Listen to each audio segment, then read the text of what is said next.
ఒక పల్లెటూళ్ళలో ఒక ముసలాయన ఒంటరిగా ఉండేవాడు. ఒకసారి ఆయన తన తోటలో బంగాళాదుంపలు పండించాలని అనుకున్నాడు. కానీ అది ఆయనకు సాధ్యమయ్యే పని కాదని అనిపించింది. ఆ సమయంలో అతనికి సాయం చేయగల అతని ఒకే ఒక్క కొడుకు జైల్లో ఉన్నాడు. తన పరిస్థితిని వివరిస్తూ ముసలాయన తన కొడుక్కి ఇలా ఒక ఉత్తరం రాశాడు. ప్రియమైన కుమారునికి, ఈ సంవత్సరం మన తోటలో బంగాళాదుంప పంట వేయలేకపోతున్నందుకు చాలా బాధగా ఉంది. మీ అమ్మకు ఎంతో ఇష్టమైన ఈ పనిని చేయలేకపోతున్నందుకు నా మీద నాకే కోపంగా ఉంది.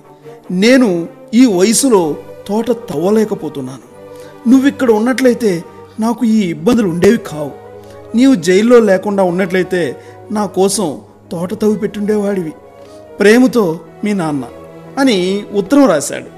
కొద్ది రోజుల్లోనే ముసలాయనకు, నాన్న, పొరపాటున నువ్వు ఆ తోటను తవ్వకు, అక్కడే నేను తుపాకులు దాచిపెట్టింది అని కొడుకుకు ఒక టెలిగ్రామ్ చేరింది.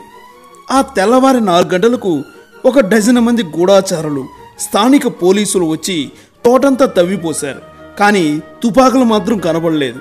ఇదంతా అర్థం కాని ముసలాయన జరిగిందంతా వివరిస్తూ, తర్వాత ఏం చేయమంటావు అంటూ కొడుక్కి మళ్ళీ ఉత్తరం రాశాడు.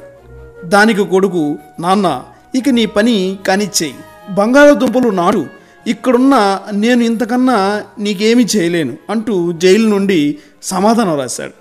దీన్ని బట్టి మనకు నీతి ఏమర్థమైందంటే, ప్రపంచంలో నీవెక్కడున్నా నీ గుండె లోతులో ఏదైనా చేయాలని గట్టిగా నిర్ణయించుకుంటే నీవు చేయగలవు.